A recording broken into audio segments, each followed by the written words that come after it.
Good day, everyone. Before anything else, let me introduce myself. I am Warren Ansaon, a BA2 student from Cebu Technological Barili campus. And for this video, I am going to answer the different questions and relevance to our topic, such as the teaching approaches, teaching methods, teaching strategies, and teaching techniques. Let's begin with the first question. What kind of teaching approach will you use as a teacher?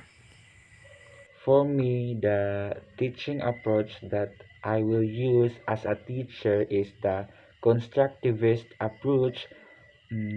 From its meaning, constructivist approach is that students build their prior knowledge.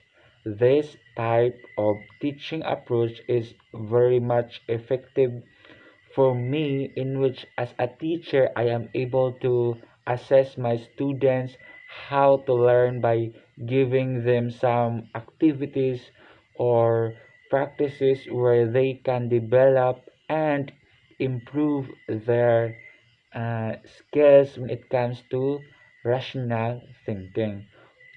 Prior to that, this constructivist approach enables students to take initiative for their own learning experiences.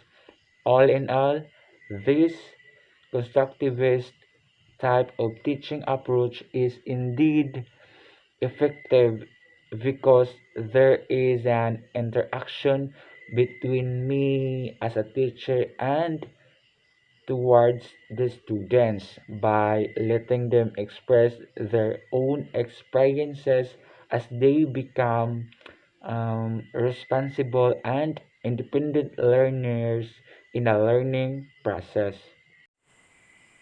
Will you stick to the traditional method or have your own? If yes, what teaching method will you apply? Absolutely no, because traditional teaching method is not applicable uh, to use nowadays because um, you lead your students to become sluggish because you taught them to just sitting and listening. That's why we must, or shall I say, I must have my own teaching method, and that is demonstration teaching method.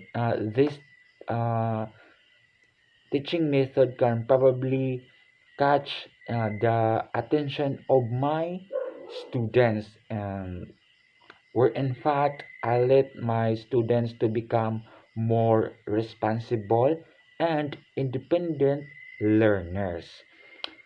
And as a teacher, I let them experience in the real world phenomena which my students can relate or reflect with, to the fact that the demonstration it is the process of teaching my students on how to make or do something in a step-by-step process, and to help my students to be able to do the skills by themselves.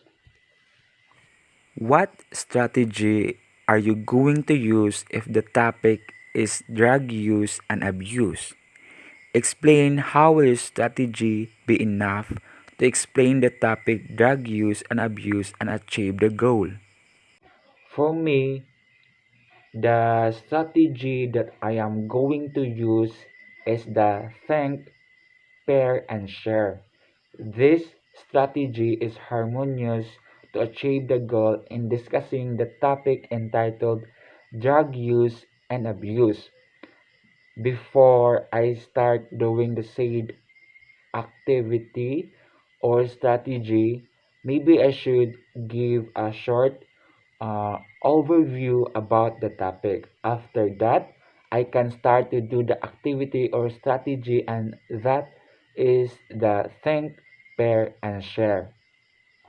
After giving the short overview, I let them think individually about the topic, then find a pair or partner where they can discuss about the topic, and I will let them share their ideas into the class. In that way, I am able to discuss well the topic. I can also give additional inputs or insights after sharing their ideas and adding their clarification to the topic. Through this strategy, I am able to give and provide information that the students needs to know and learn about the topic. I can learn from my students and they can also learn from me as I give the insights or additional inputs and relevance to the topic. Give me teaching technique where the population of your class is over 50 students. Explain some techniques how to control the activities inside your classroom. So, if my classroom has a total of over 50 students population, there is a need for me to strategize and think a certain technique where I can catch my students' attention, especially during the class discussion or lectures. This technique is called visualization or video presentation. Through this, get I could easily get their attention and let them be engaged to the topic. And lastly, I will tell them to listen carefully, for there will be parts of video presentation that will come out on the next activity that will be done after discussion. That's why for me, this technique is very much effective because through visualization, students will be still in their seats and be focused on what they are viewing. And that's all for today's video. Thank you for watching. Thank you for listening. God bless.